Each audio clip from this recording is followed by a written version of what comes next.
Hello, it's Jimmy here at O'Reilly's. I have a Ford Transit Connect. So it's got this message here: exhaust filter is over limit and it's in limp mode. So we're going to run some diagnostics, get this loaded up. I'm using the Launch Euro Tab 2 here scan tool, and we'll go into the PCM.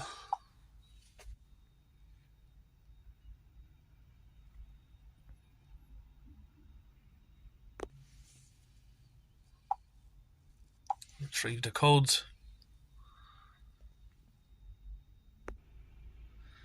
We have particle filter accumulation P2463, P246C, forced limited power. So what'll happen is once you go like above 100%, you'll get the P2463. Then when you go above 150% of the particle filter full, you get this one, P246C. So unfortunately, it's the same story with this one. Ford Transit Connect here. It's one of the newer models. The guys come all the way down somewhere north of Birmingham. He's brought it to 4 or 5 garages. They've all plugged it in and said there's nothing they can do. There's nothing they can do with it. It can't be fixed. It needs a new DPF. Same story. And 4 of them said that they can't even put a new DPF in because they haven't got the software to actually do anything with it or reset it after they've done it, because they've tried to reset it, they've tried to connect to it, and they said they couldn't connect to the vehicle. So we'll go to data stream, let that load up, and we're going to look for the particle filter.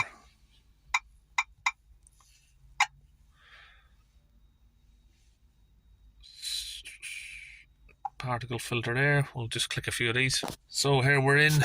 We'll start the vehicle up so we can see what the pressure is. Change that to HPA reading. So there we go. We got around about, so it's jumping around from say 35 to 45. Percentage wise, we are at 220%. Particle filter is, that's how much it's saying it's full.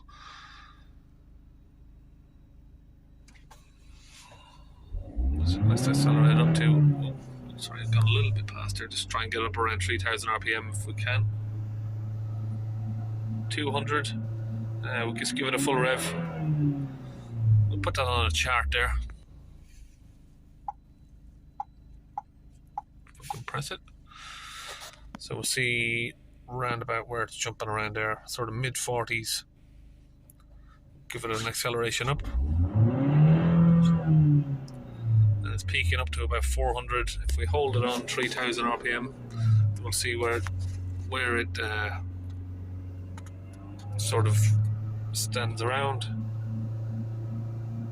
at 215, 220.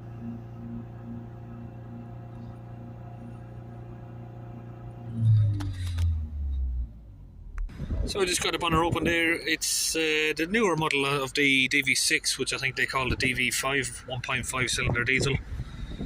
So on the older model of this, I'd usually go to the DPF pressure sensor, which is normally located over here, but it's not on this one. So I'm going to take the easiest option in, which would be this temperature sensor here. I'm going to open that up. I'm just using a 14mm spanner there to open this up, and we can undo it by hand once it's loose. Now we'll leave that aside. You can see there, it's quite a small hole.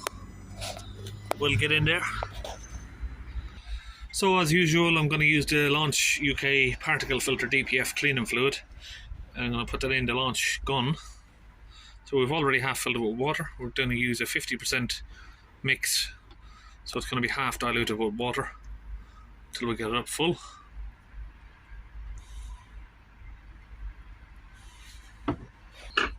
This Launch fluid is concentrated, so it's quite strong.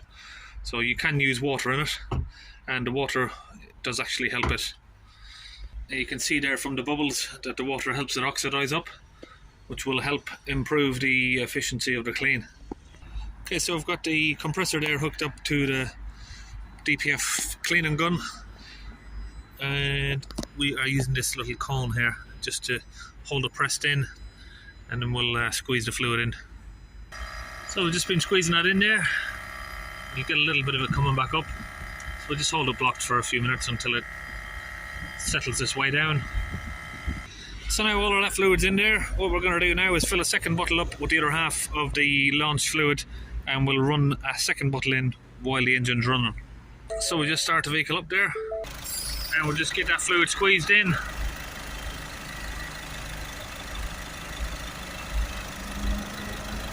So we've got the diagnostics there on.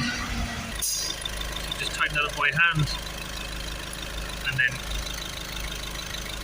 tighten it back up again.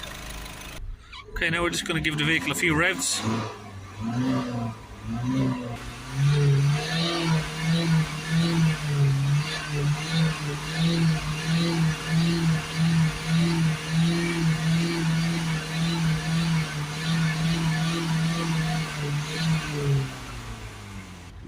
So you just see a lot of smoke like that coming out of it for a few minutes. Funnily enough, some cars, they just give out the smoke. You can see this one is not giving any sort of frothing coming out, just the smoke. Okay, we're back on the graph. We got fluctuations between sort of 5 to 15. That should smoothen out in a minute. And now let's hold it on the 3000 RPM again. Quite sensitive, these cars with the revs, these newer cars are. It's difficult to get the revs holding. Got about 120, that should start coming down. You can see there, it's starting to even out now, the line, slightly.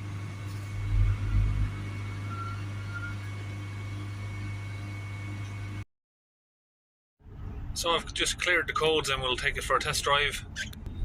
So if we look now at the live data stream, you can see the percentages there is going down. See the 122%.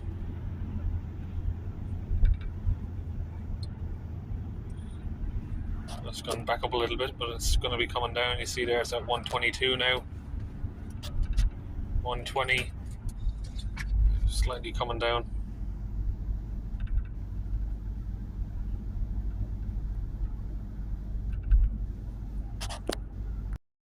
Okay, quick run there was done. Now we have... It's jumping around a little bit. DPF percentage has dropped down to 9%. The revs have calmed down a bit now, so maybe the sensor might steady out. So we'll drop down to 9%. You can see the coolant temperature's on 91 degrees, so that's working as it should do. And we are down to sort of 4. It's a bit fluctuating. You can see it's way lower than it was. And if we hold the revs up,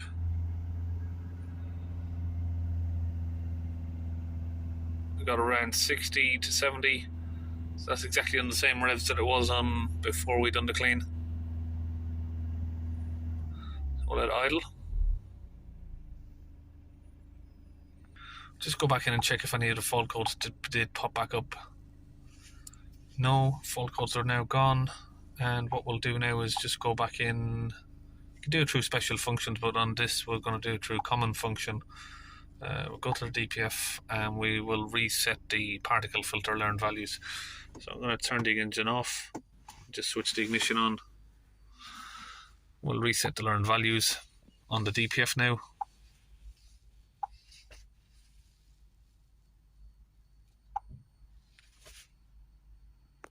So we just need to wait for the power muzzle to shut down. So now that's complete. Press OK. So what that does is, if you go back to the data stream now, turn the ignition back on, all of the DPF related stuff should be on 0. Let's go to particle filter again.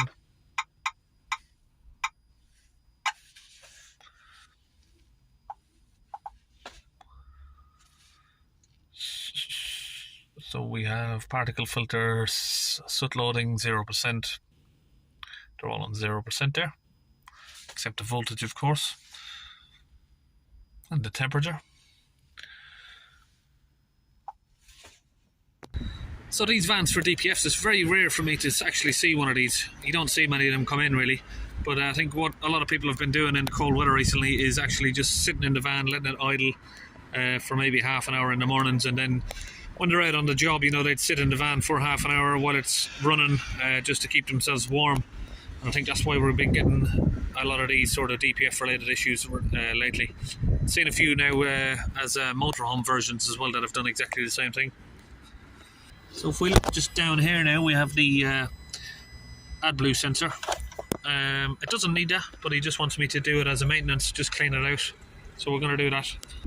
So we've got the AdBlue injector there. You can see that it's almost blocked. So we're going to just clean that out. So now we've got all that cleaned out. It's all nice and clear. Okay, lower the van back down. We've cleaned out the AdBlue injector. Start the vehicle up there. Just press OK by the driver door and the bonnet open. Yeah, the vehicle is on. No fault codes, no warnings. DPF pressure is down to 4 millibars on idle and round about 60 at 3000 RPM. You can see we took it on a test drive and we ran the live data. And now we're just going to do one last code scan before we go. That's it, that's all good. That's it, we're all finished. We'll see you on the next video.